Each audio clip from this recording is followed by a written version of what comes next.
The dinner was supposed to be for our 5th anniversary. I had set the table with the good china, the Versace plates we bought in Milan. I had ordered Wagyu beef.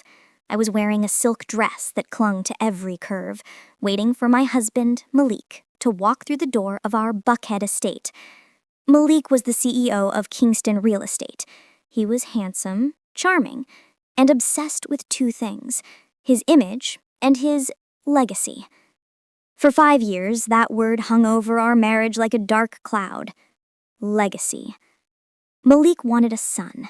He needed an heir. His grandfather's trust fund had a specific clause.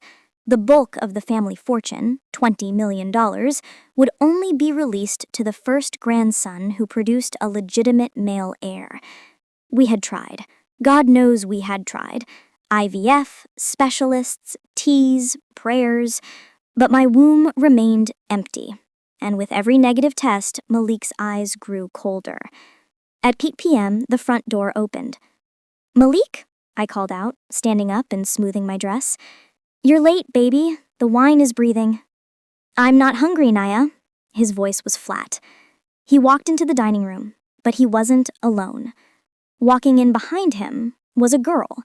She couldn't have been older than 23. She had long acrylic nails, a weave that reached her waist, and a tight, bright pink dress that did nothing to hide the very obvious, very round bump of a pregnancy. I froze. The wine glass in my hand trembled. "Malik, who is this?" Malik adjusted his suit jacket. He didn't look ashamed. He looked proud. "This is Chantel, and she is carrying my son." The room spun. I felt the blood drain from my face. "Excuse me?" "You heard me, Naya," Malik said, walking over to the bar and pouring himself a drink. "I gave you 5 years, 5 years of excuses, 5 years of spending my money on doctors who told us the same thing. You are broken." "Broken?" I whispered. "Malik, we are a team. We agreed to keep trying." "I'm done trying," he snapped. "I'm 35 years old. My grandfather is sick. If I don't have a son before he passes, the estate goes to my cousin Marcus, and I will be damned if I let Marcus take what is mine." He walked over to Chantel and put a possessive hand on her stomach. She smirked at me, popping her gum. "Tell him, baby. Tell her about the plan." "The plan," Malik said, looking me dead in the eye, "is a divorce. I filed the papers this morning. You will receive them tomorrow." "You're divorcing me?" I laughed, a dry, hysterical sound. "Because I have fertility issues? Malik, I built your company with you. I managed your books. I am the reason you aren't in jail for tax evasion." "And you were compensated for your work," he dismissed me. "You have your jewelry, you have your car. But this house, this is for my family. My real family." He kissed Chantel on the cheek. "Chantel is giving me a legacy. She's giving me a king. So, I need you to pack your bags. I want you out by the weekend." I looked at Chantel. She was glowing with the arrogance of a woman who thinks she has won the lottery. She didn't love Malik, I could tell. She loved the chandelier. She loved the marble floors. She loved the idea of being Mrs. Kingston. "And are you sure?" I asked quietly. "Sure about what?" Malik frowned. "That it's yours?" Chantel gasped. "Excuse me? How dare you? I ain't been with nobody but Malik." Malik's face darkened. "Don't start, Naya. Don't be a jealous, bitter woman. Of course it's mine. Look at her. She worships me." "Does she? Because last I checked, worship doesn't pay the rent. But a baby trap certainly does." "Enough." Malik slammed his hand on the table. The Versace plates rattled. "I knew you would be like this, spiteful. That's why I'm taking precautions." "Precautions?" "Yes, to shut you up and to satisfy the lawyers for the trust." He pulled a folded brochure out of his pocket and tossed it on the table. "Helix Genetics, the gold standard in DNA testing." He pulled a folded brochure out of his pocket and tossed it on the table. "Helix Genetics, the gold standard in DNA testing. I booked an appointment," Malik said, "for tomorrow morning, the VIP prenatal paternity test. It's non-invasive. They take blood from Chantel and blood from me. 99.9% accuracy. Rush results. I looked at the brochure. Helix Genetics. The most exclusive, expensive lab in Atlanta. They handled celebrity cases, high-profile politicians, and billionaires who wanted discretion. Malik clearly wanted the best. Once the results come back positive, Malik sneered, I will have the proof I need to unlock the trust. And I will have the proof I need to show the judge that you were the problem in this marriage. I'm getting full custody of my assets. He grabbed Chantel's hand.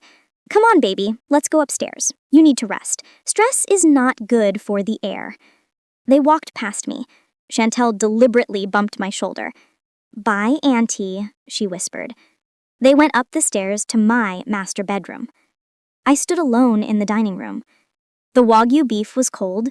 The anniversary was over. I picked up the brochure. Helix Genetics. A slow smile spread across my face. It wasn't a happy smile. It was the smile of a predator who just watched the prey walk into a trap. Malik thought he knew everything about me. He knew I liked jazz. He knew I was allergic to strawberries. He knew I couldn't carry a child. But there was one thing he didn't know. 6 months ago, when Malik was working late, probably with Chantel, I was bored. I had inherited a small portfolio from my grandmother, nothing like his family's money, but enough. I wanted to invest. I looked for quiet, profitable businesses. I found a medical lab that was struggling with management but had great tech. I bought it. I put it under a holding company name, Phoenix Ventures LLC. I kept my name off the front door. I was a silent partner. The lab's name? Helix Genetics. Malik had just booked an appointment at my clinic. He was going to pay me $2,000 to test if his mistress's baby was his. I took a sip of wine. Oh, Malik, I whispered to the empty room. You want a test? I'll give you a test. Chapter 2. The Silent CEO. I didn't sleep that night. I spent the night in the guest room, listening to the muffled sounds of the TV from the master bedroom. At 6 a.m., I got up. I dressed in a sharp black power suit. I pulled my hair back into a sleek bun. I didn't pack my bags. Not yet. I drove to Helix Genetics in downtown Atlanta. The building was sleek, glass and steel. I walked in through the private executive entrance in the back. Good morning, Ms. Nia. The security guard, Mr. Henderson, nodded respectfully. He was one of the few who knew my face. Good morning, Mr. Henderson. Is Dr. Eris in? Yes, ma'am. He's in his office. I took the private elevator to the top floor. Dr. Eris was the lab director, a brilliant man, but he had a gambling problem, which is why the lab was in trouble before I bought it. I cleared his debts. He owed me his career. I walked into his office without knocking. Dr. Eris? He jumped, spilling coffee on his paperwork. Ms. Nia, I didn't know you were coming today. Is everything okay with the quarterly numbers? The numbers are fine, doctor, I said, closing the door and locking it. I sat down across from him. I'm here about a client, a VIP client, coming in at 10 a.m. Dr. Eris checked his schedule. Ah, yes, Mr. Malik Kingston, the real estate mogul. He booked the Platinum Rush package, prenatal paternity. Yes, I said. Mr. Kingston is my husband. Dr. Eris's eyes widened. Your husband? Oh, I see. Is he bringing you in for a checkup? No, I said coldly. He is bringing his mistress to test the paternity of the baby he plans to replace me with. Dr. Eris went pale. Oh, my. Ms. Nia, I am so sorry. That is terrible. It is what it is. But here is the situation, doctor. Malik is convinced the baby is his. He needs it to be his to claim a family inheritance. If that baby is his, I lose my home, my marriage, and my dignity. I leaned forward. But I have a feeling, a woman's intuition, that Chantel isn't as loyal as he thinks. You think the baby isn't his? I don't know, But I want to be sure. I want to oversee this test personally. Oversee it? Yes. I want to watch the sample collection from behind the glass, and I want to see the raw data before you print the final report. He hesitated. Ms. Nia, you know the protocols. Patient confidentiality. Dr. Eris, I interrupted him. Who signs your paycheck? You do, ma'am. Who paid off your debt to the bookies in Vegas? He swallowed hard. You did, ma'am. Exactly. I own this building. I own the machines. I own the data. I am not asking you to falsify the results yet. I am simply asking to observe the quality control of my investment. I stood up. Put me in observation room B, the one with the one-way mirror facing the collection suite. Dr. Eris nodded his head. Right away, Ms. Nia. Chapter 3. The show begins.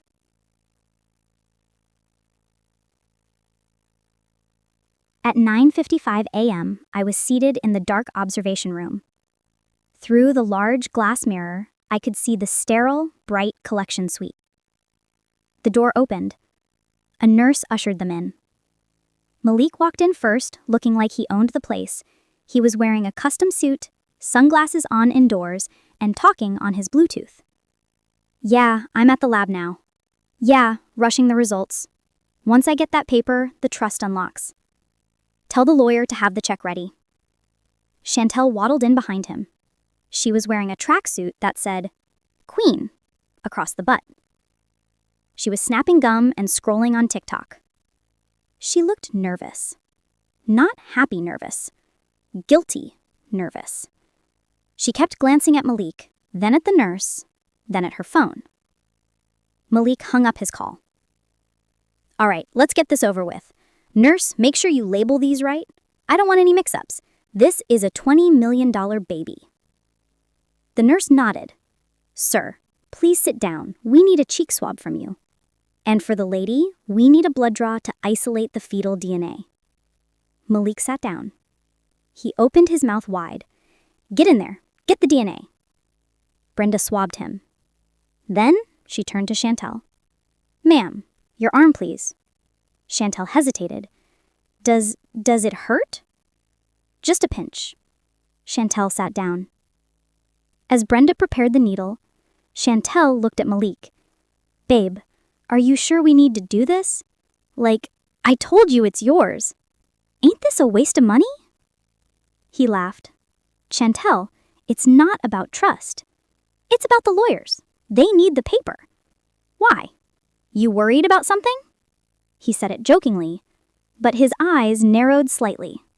Chantel forced to laugh. No, crazy. I just hate needles. She extended her arm. Brenda drew the blood. The dark red vial filled up. The truth, I thought, watching from the dark room. Right there in that vial. All done, Brenda said, labeling the tubes. Results will be ready in 24 hours. We will email the PDF to the address on file. No email, Malik said. I'm coming back to pick it up. Hard copy. I want to open it in front of my lawyers. Very well, sir. Tomorrow at 10 a.m. Malik stood up. He kissed Chantel. Let's go, baby. Tomorrow we celebrate. Tomorrow we become royalty. They walked out. I watched them leave. Then I pressed the intercom button to Dr. Eris's earpiece. Doctor, run the samples. Priority 1. I'm waiting. 4 hours later, I was sitting in Dr. Eris's office. The machine had finished sequencing. Dr. Eris walked in holding a tablet. He looked uncomfortable. Well? I asked. He handed me the tablet. It's interesting, Miss Naya. I looked at the screen. I saw the markers, the alleles, the genetic match percentages. Subject A, Malik Kingston, paternal markers. Subject B, fetus, fetal markers. I scrolled to the bottom. The conclusion.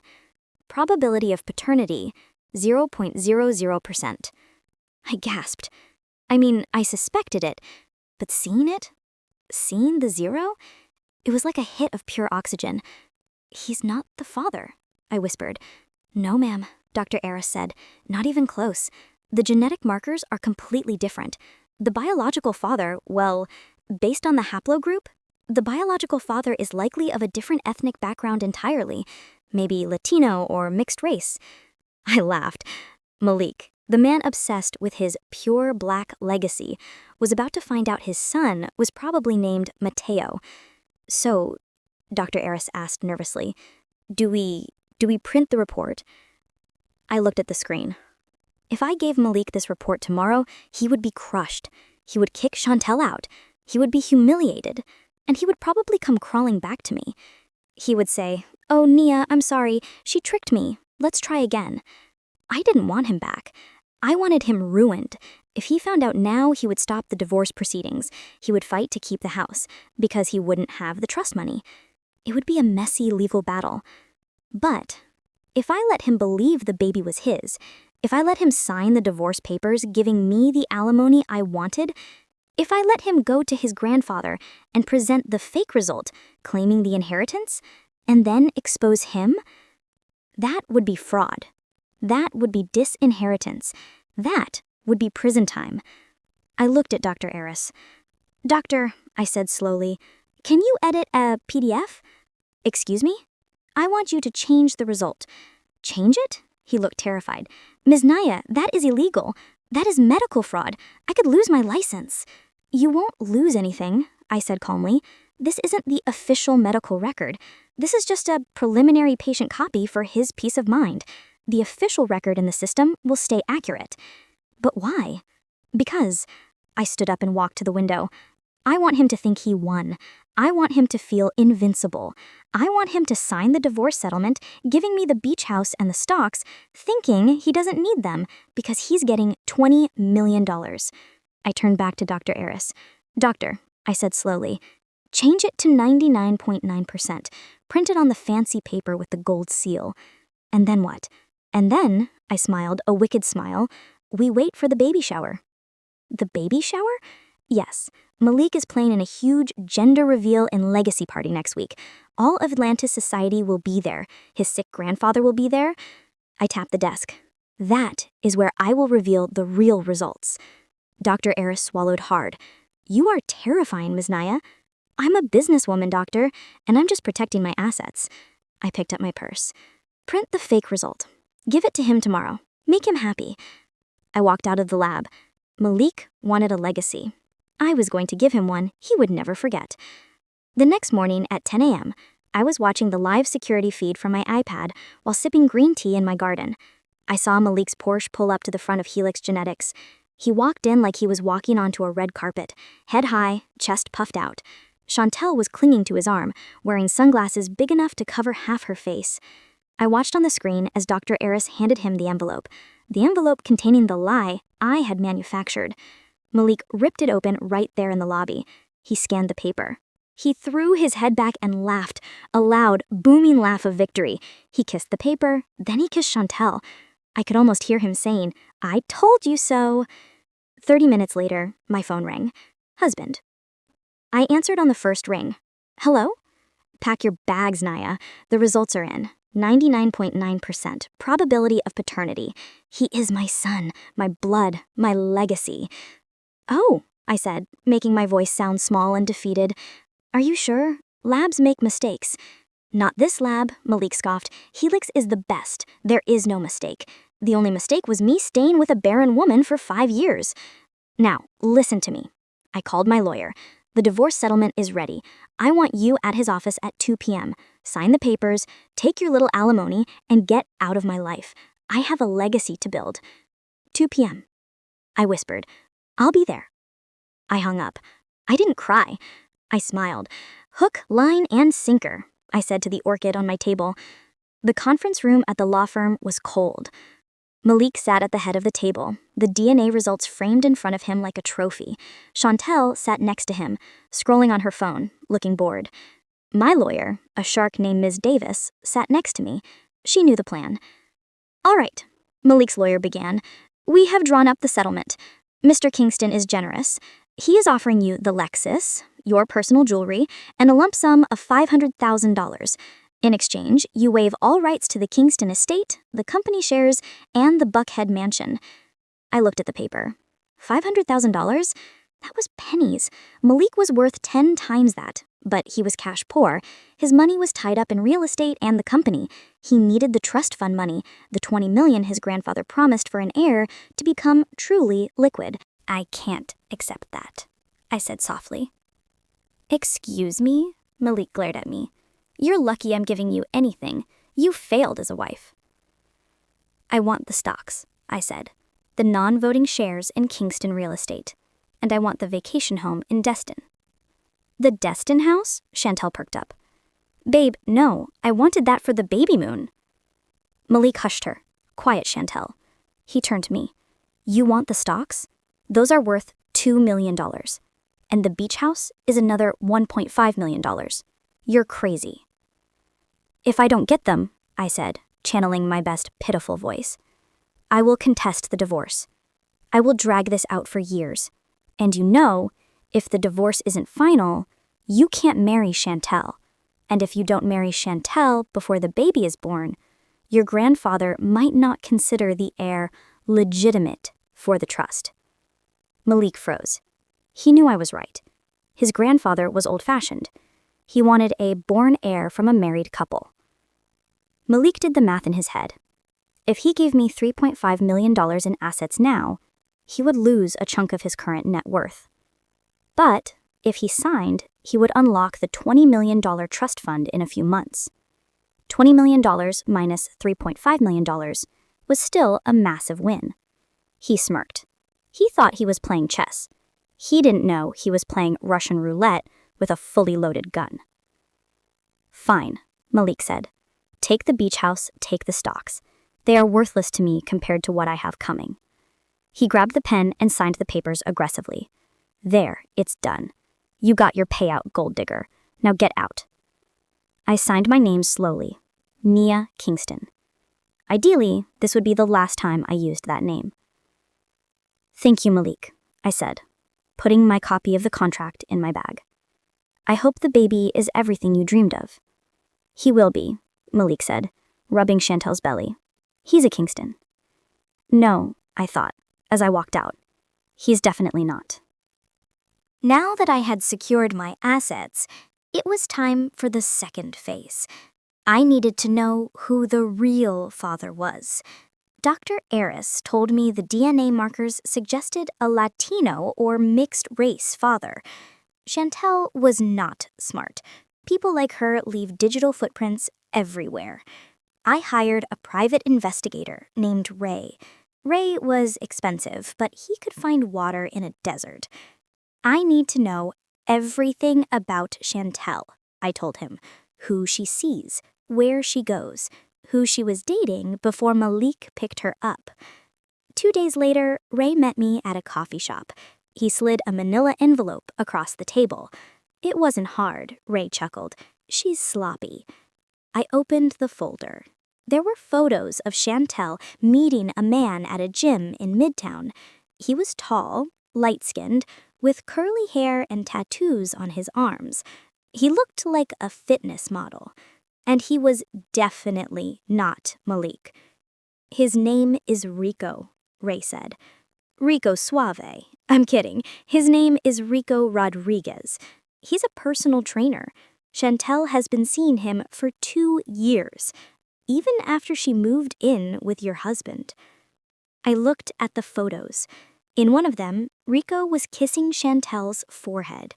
In another, his hand was on her baby bump. They looked in love.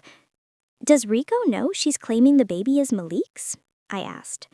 I don't think so, Ray said. I cloned her phone for an hour while she was at the nail salon. Don't ask me how. Read the trains. I looked at the transcript Ray provided. Chantel. Babe, I miss you. Just a few more months. Rico. I hate this, see? I hate you living with that old guy. That's my son in there. Chantel. I know, Rico, but we need the bag. Once the baby is born and I get the allowance, I'll leave him. We'll be set for life. Just trust the plan. My jaw dropped. It was a hustle, a classic hustle. Chantel was using Malik to secure a payout, planning to run off with Rico once the checks cleared. Malik, the arrogant CEO who thought he was playing me, was being played by a 23-year-old bottle girl and a personal trainer. It was poetic justice. But I couldn't let Chantel win either. She was trying to steal my money. Well, Malik's money, which was formerly our money. And worse, she was going to let Malik raise another man's child just long enough to cash out. I took the photos. Good work, Ray. What are you going to do? Ray asked. Tell Malik? Not yet, I smiled. I'm saving it for the party. A week later, a courier arrived at my new condo. I had moved out of the mansion immediately. He handed me a heavy gold-leafed box.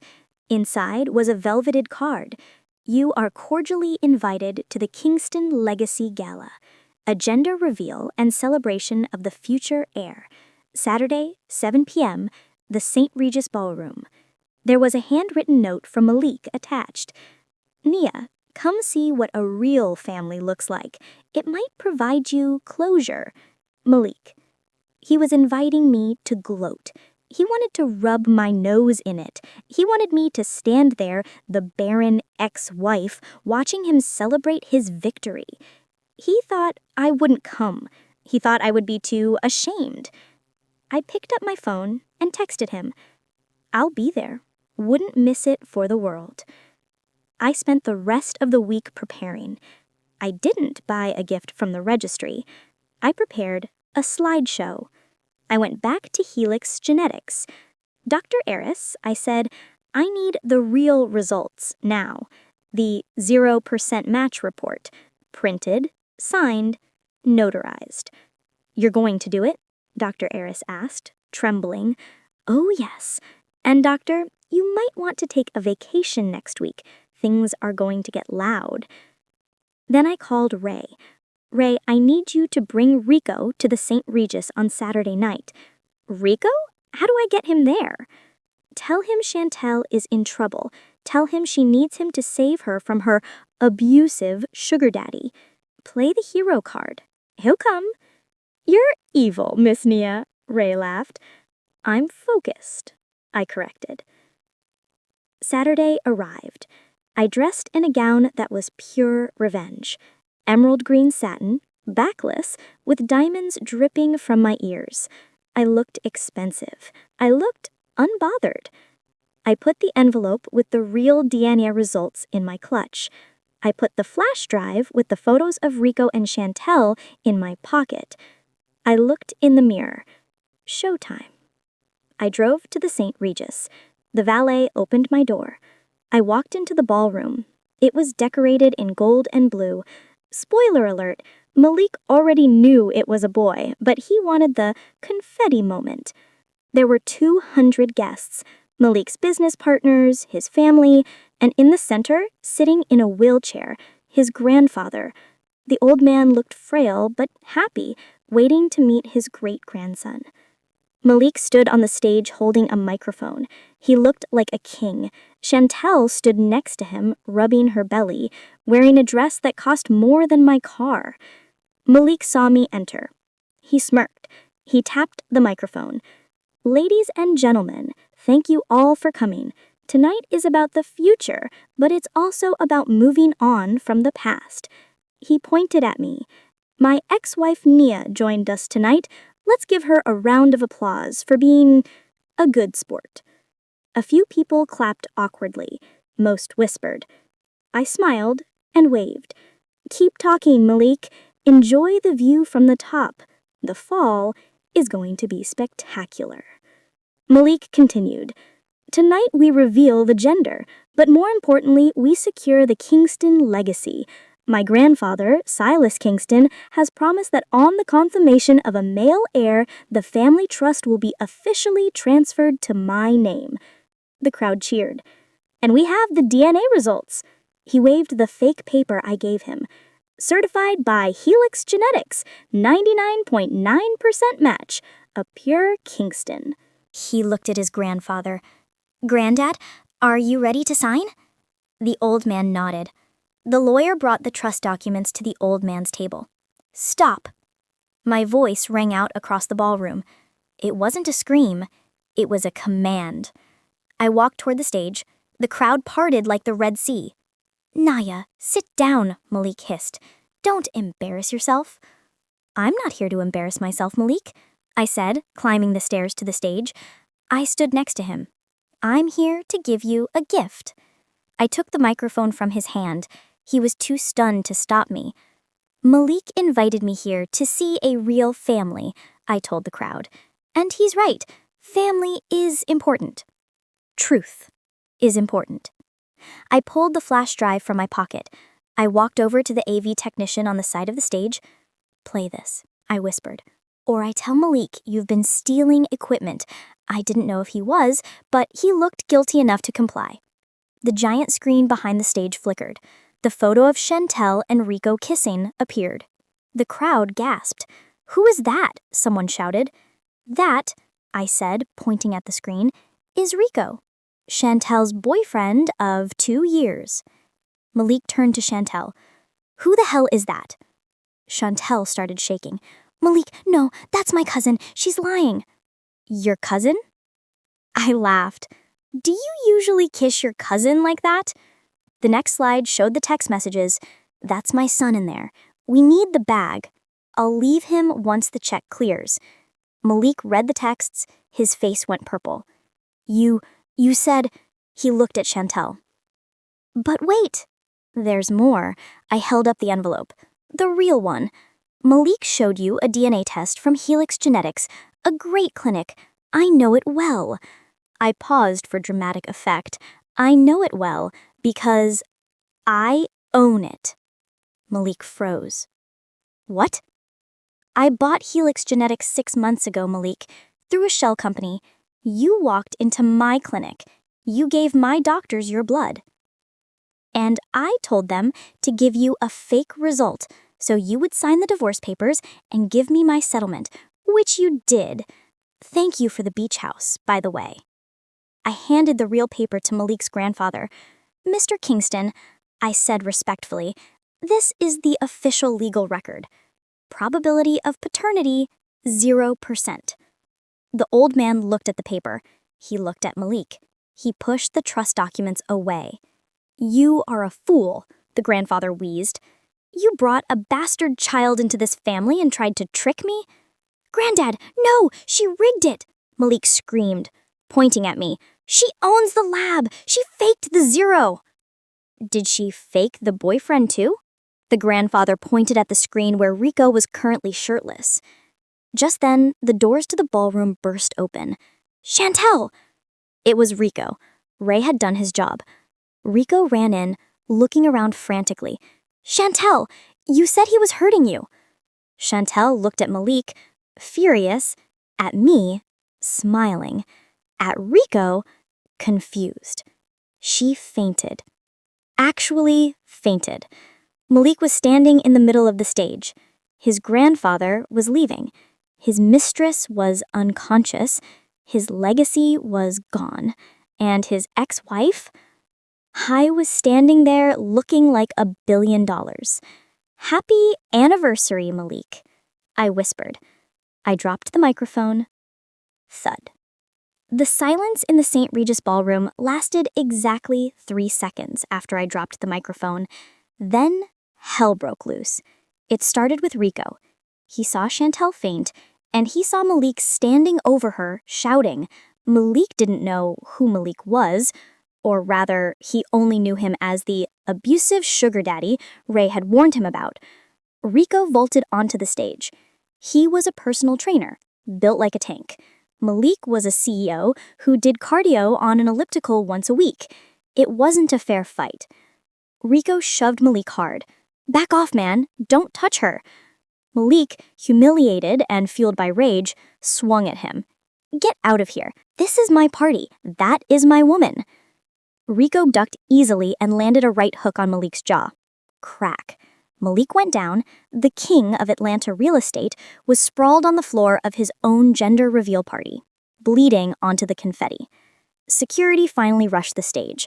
Guests were screaming, phones were out recording everything. I saw Malik's mother, a woman who had always looked down on me, clutching her pearls and sobbing. Grandfather Silas was being wheeled out by his nurses, shaking his head in disgust. He didn't even look back at his grandson. I was standing by the side of the stage, watching. A waiter walked by with a tray of champagne, looking terrified. I stopped him. "I'll take one. Thanks." I sipped the champagne as the police arrived. They separated Rico and Malik. Malik was screaming, pointing at me. "She did this. Arrest her. She owns the lab. She committed fraud." An officer approached me. "Ma'am, do you know what's going on here?" "I have no idea, officer. I was just invited to the party. I think it's a domestic dispute between the father and the other father." I walked out of the ballroom. The cool night air felt amazing. My phone buzzed. It was Ray, the private investigator. "Ray, did he punch him? Please tell me he punched him." "Me. KO in the first round. Bonus is in the mail." By the next morning, I wasn't just Nia Kingston anymore. I was a meme. The video of me dropping the mic and revealing the 0% slide was everywhere.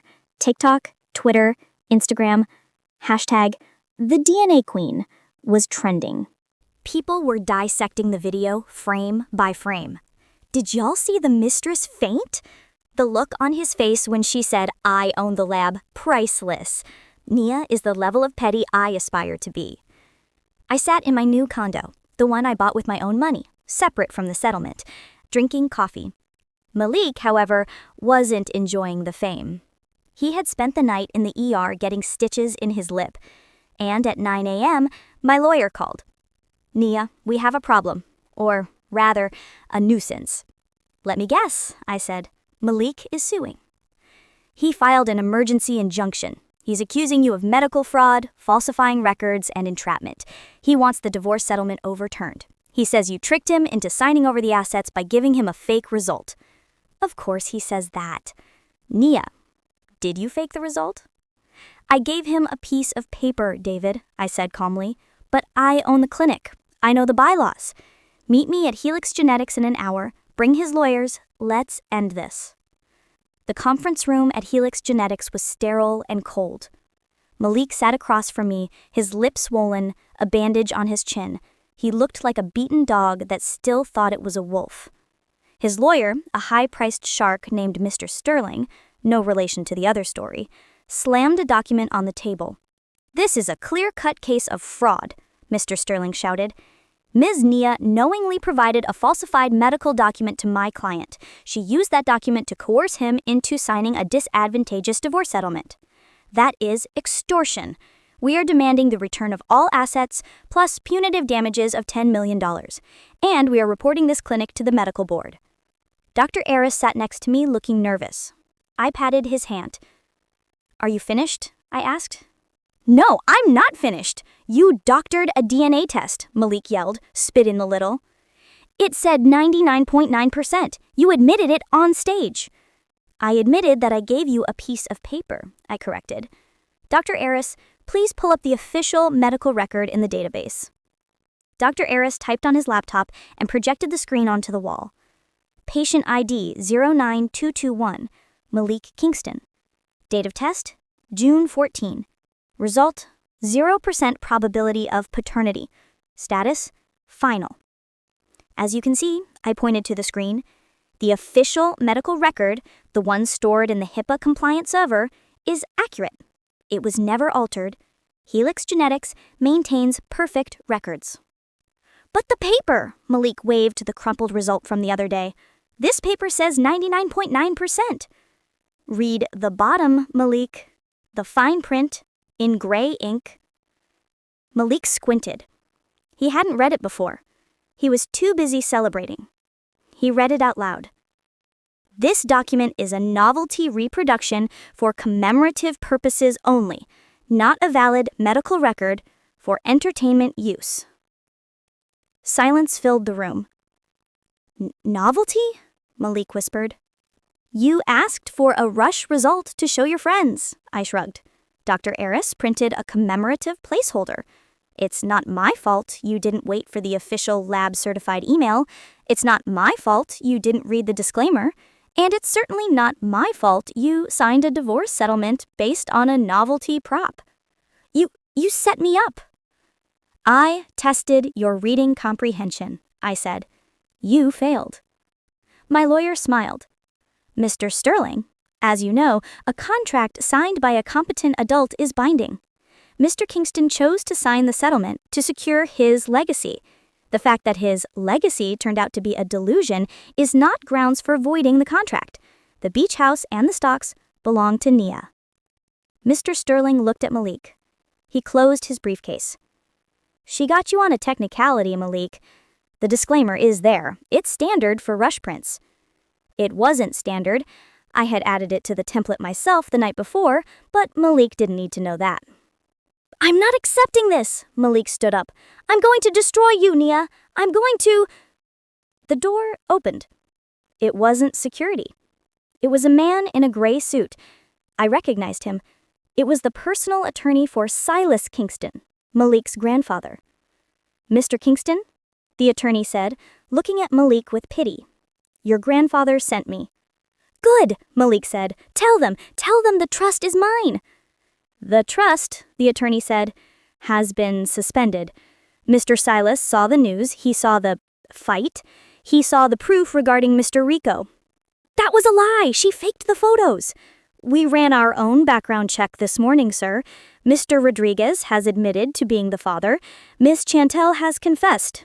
She is currently negotiating a deal to avoid fraud charges. Malik collapsed into his chair. Furthermore, the attorney continued, handing Malik a letter. Mr. Silas is invoking the morality clause of the family bylaws. Due to the public embarrassment caused by this circus, you are hereby removed as CEO of Kingston Real Estate, effective immediately. Removed? Malik's voice cracked. But I built that company. You managed it. The family owns it. And the family does not tolerate humiliation. The attorney turned to me. Ms. Nia, Mr. Silas sends his regards. He apologizes for his grandson's behavior. He hopes you'll keep the beach house. He always liked you. Tell Silas I said thank you, I smiled. Malik sat there, staring at the wall. He had lost his wife. He had lost his mistress. He had lost his son. He had lost the CEO job. He had lost the trust fund. And he had lost the lawsuit. You're evil, Malik whispered to me as I stood up to leave. No, Malik, I said, smoothing my blazer. I'm just thorough. The next few weeks were a blur of legal paperwork and victory laps. With Malik removed as CEO, the stock price of Kingston Real Estate dipped. I used the cash from my divorce settlement, the lump sum he paid me, to buy the dip. I bought 10% of the company. Now, not only was I his ex-wife, I was a major shareholder in the company he used to run. But I had one loose end to tie up. Chantel. She had been quiet. Too quiet. I found out she was staying at a cheap motel in Decatur. Malik had kicked her out of the house immediately after the party. He threw her clothes on the lawn and changed the codes. Rico had gone back to his wife. Yes, Rico was married too. Another detail Ray found out later. Chantel was alone, pregnant, and broke. I drove to the motel. I saw her sitting on the stairs outside her room, smoking a cigarette. Bad for the baby, but not my problem. She looked rough. No makeup, no wig. Just a scared girl. She looked up when she saw my car. She didn't glare. She looked down. Here to gloat? She asked quietly. I'm here to give you something, I said. I handed her an envelope. What is this? A lawsuit? It's a voucher, I said. Prenatal care. At a clinic in Alabama. And a bus ticket. She looked at me, confused. Why? Because that baby is innocent. It didn't ask to be a pawn in a con game. Go home to your parents, Chantel. Raise the baby right. And stay out of it, Lana. She started to cry. I'm sorry, Naya. He told me he hated you. He promised me everything." "Men lie," I said. "Now you know." I walked away. I wasn't a saint. I didn't give her money. I just gave her an exit. A month later, I was sitting in the solarium of the beach house in Destin, the one Malik had signed over to me thinking he wouldn't need it. The ocean view was spectacular. My phone rang. It was Dr. Aris. "Miss Nia, good news. Since the scandal, Helix Genetics has been booked solid. Everyone wants to use the lab that caught Malik Kingston. We are up 300% in revenue." I laughed. "Scandal sells, doctor. Keep up the good work." I hung up.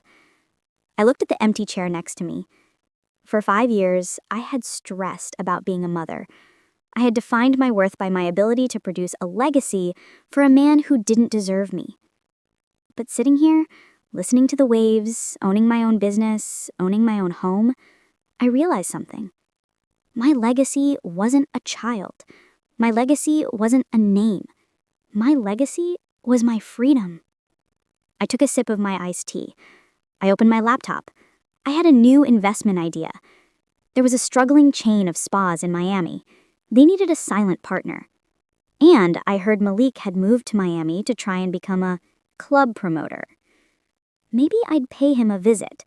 Or maybe I'd just buy the club he worked at. I smiled. Life was good when you held the pen. Miami is a city of illusions.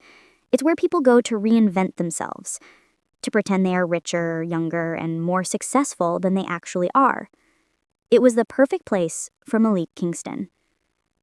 6 months after the gender-revealed disaster, Malik was living in a studio apartment in Little Haiti that smelled of mildew and regret.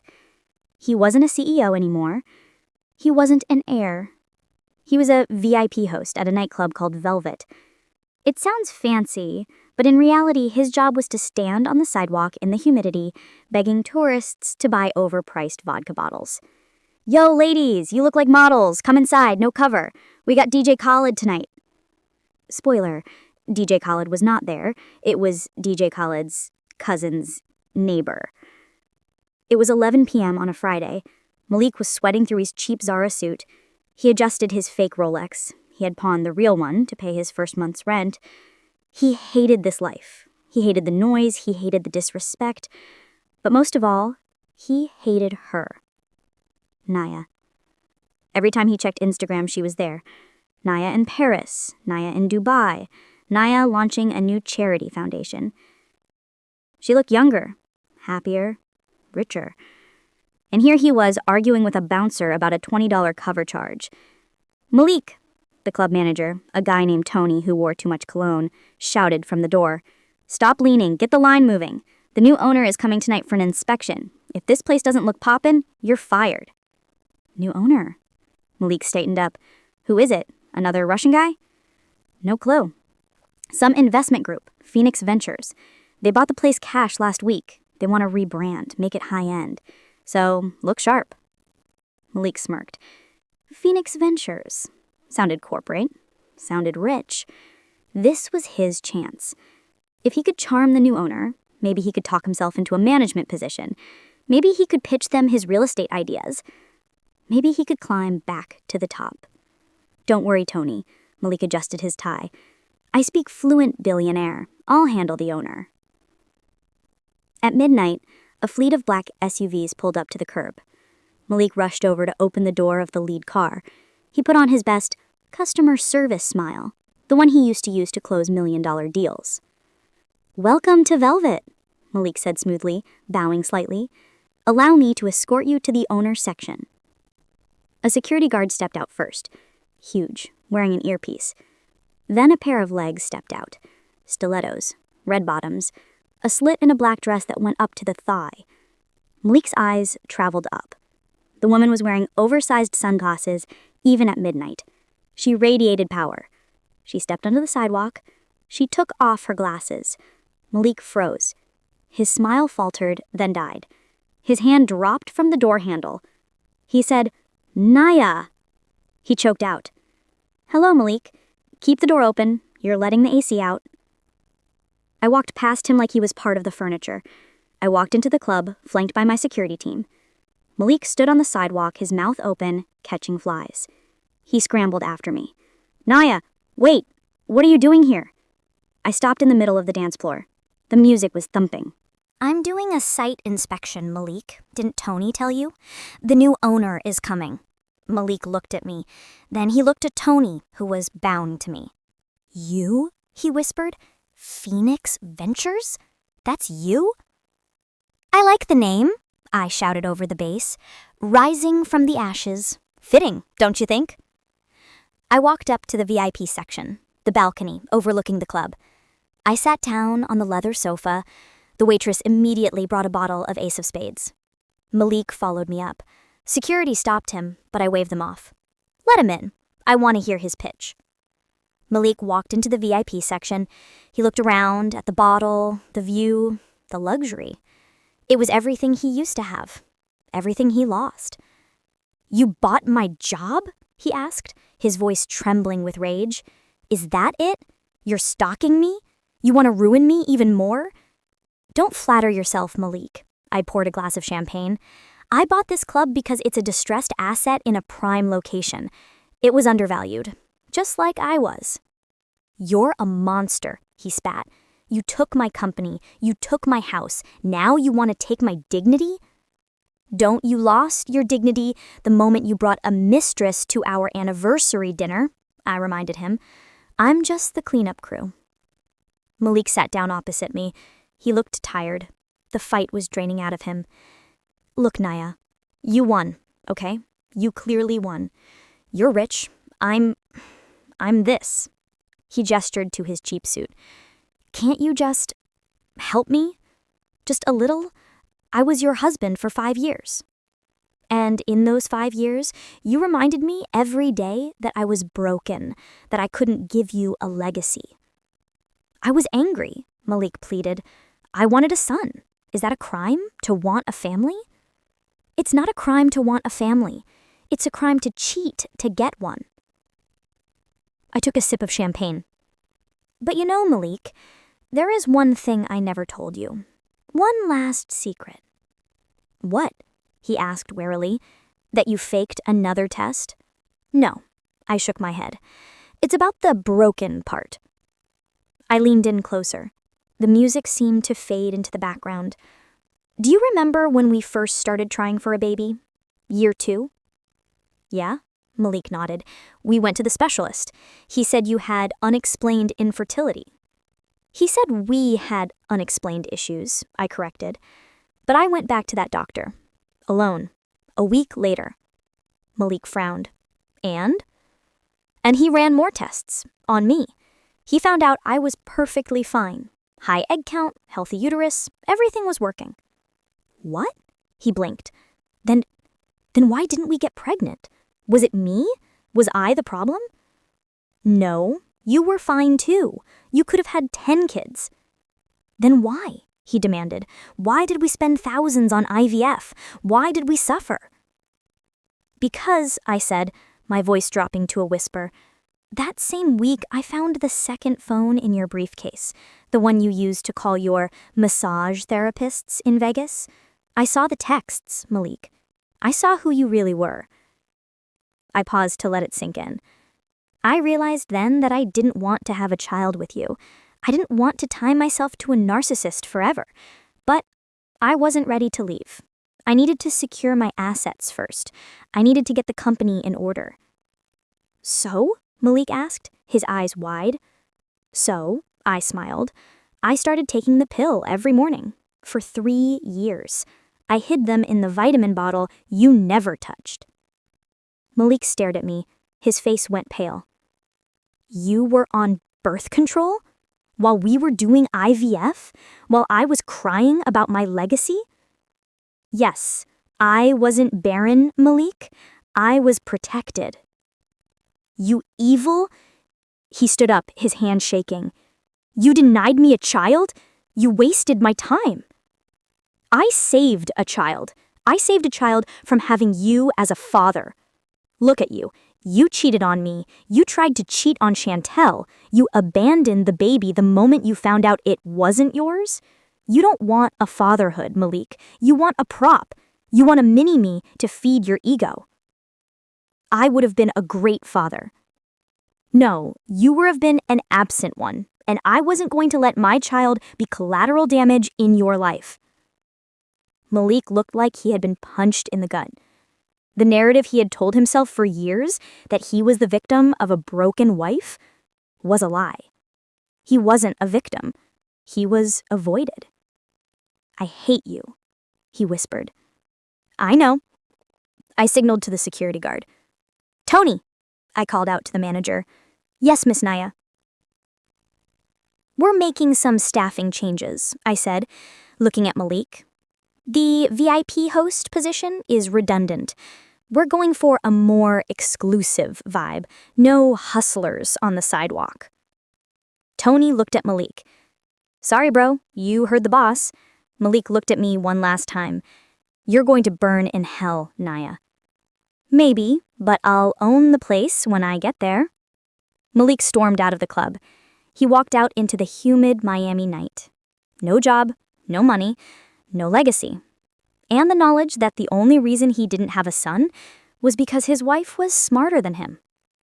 I didn't stay in Miami long. I rebranded the club, hired a competent management team, and flew back to Atlanta. Helix Genetics continued to grow. We started a scholarship fund for single mothers, a little nod to Chantel wherever she was. Kingston Real Estate, which I renamed NK Holdings, was dominating the market. A year later, I was sitting in the garden of my estate. A little boy was running around the grass.